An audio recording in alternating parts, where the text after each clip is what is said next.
YouTube, what's going on? It's your man Ribs from Doing Film Things.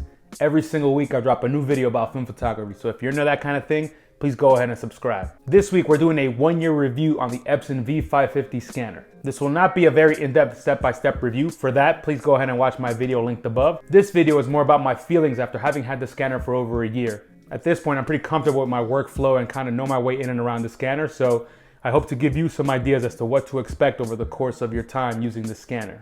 All right, so we're gonna jump right into it. The first and most important reason why I still appreciate this scanner, and while I think a year from now you'll be happy to have this scanner, is the software. Out of the box, this scanner typically comes with a software called Epson Scan, which you would use to scan your negatives. In the last couple months, however, fantastic news for us film photographers.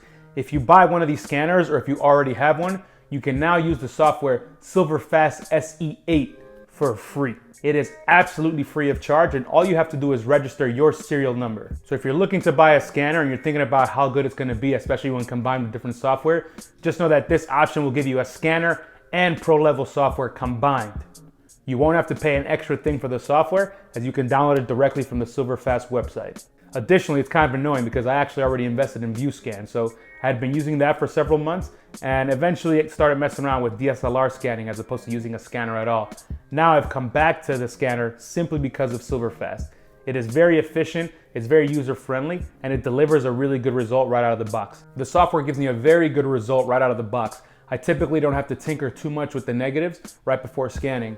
Usually I'll just kind of do the auto settings, let that do what it feels like doing, and then I'll download that onto my computer, which I can then edit in Lightroom. On top of that, Silverfast has very good batch scanning options. It makes scanning a roll of 36 negatives not the worst thing in the world, but it still takes a bit of time.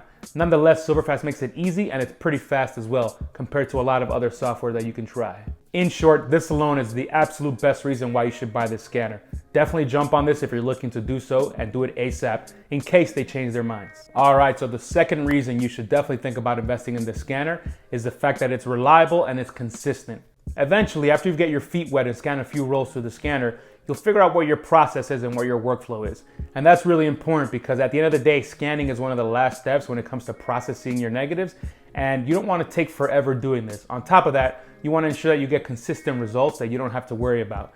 This scanner helps do that. The scanner itself, from a hardware perspective, does what it's supposed to do, and it does it over and over and over again without much downside.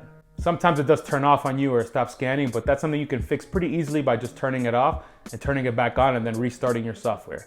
It's annoying, but it doesn't happen that often. Additionally, as long as you clean the surface of your scanner and clean your negatives, you're going to see that you get really good results when it comes to removing dust and dirt and that kind of stuff. Lastly, from a workflow perspective, I don't have a desk that I can keep things on all the time, so I actually keep the scanner tucked away, and when I need it, I'll bring it out and set it up. It's not the biggest thing, but it's also not the smallest thing. Nonetheless, it's a good size, which means you can kind of bring it in as you need it and then put it away when you don't need it. You're not gonna be scanning negatives every single day unless you're shooting a ton of film or you have a backlog. But in between projects, if you're kind of not shooting a lot, or if you just want to take a break, you can definitely store this away as it doesn't take up too much space, and then just bring it out when it's time to scan some negatives. And now that I use Silverfast for scanning, things have gotten a lot easier as well. But with Silverfast, I feel like I can batch scan much more easily and without too much of a hassle. This is also very important because scanning can be very daunting if you have a ton of film to scan. It's going to be very important to move through them efficiently and quick. Silverfast plus this scanner do that pretty effectively. The third thing I want to talk about when it comes to the 1-year review is the resale value of this scanner. I paid about 150 pounds for mine new, and that's a lot of money. But the great thing is, when you look on eBay nowadays and see how much these are reselling for, it's actually a really good price. Oftentimes when you look on eBay, you'll see that these are reselling for about 120 to about 150 pounds. That's a really good price depending on what you paid for. It seems like you can retain much of the value of this scanner and get rid of it if you ever need to or if you get tired of scanning. Nonetheless, given the popularity of film photography and the number of people who are starting to develop their own film and process it end to end, scanners are in quite high demand. The initial investment is a lot, therefore there's a lot of people looking at the used options. For you, the seller, there's definitely gonna be a lot of customers out there looking to buy your product. Best of all, if you're looking to upgrade from this one to a more expensive and more capable scanner, you can sell this one and take that money and apply it to the new one. That would dramatically reduce the cost of investing in a Epson V600 or 750 or any of the other models as well. The fourth and final thing we want to consider when it comes to this scanner, looking at it from a year now, is the fact that it has significant value, not only from a monetary perspective, but also from a delivery perspective.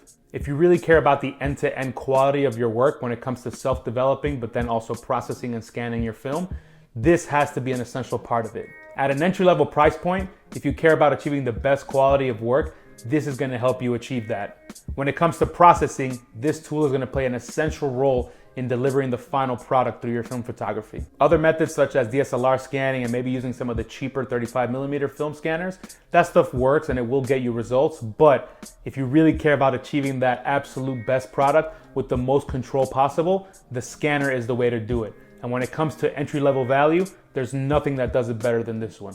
At the end of the day, scanning is definitely a personal choice.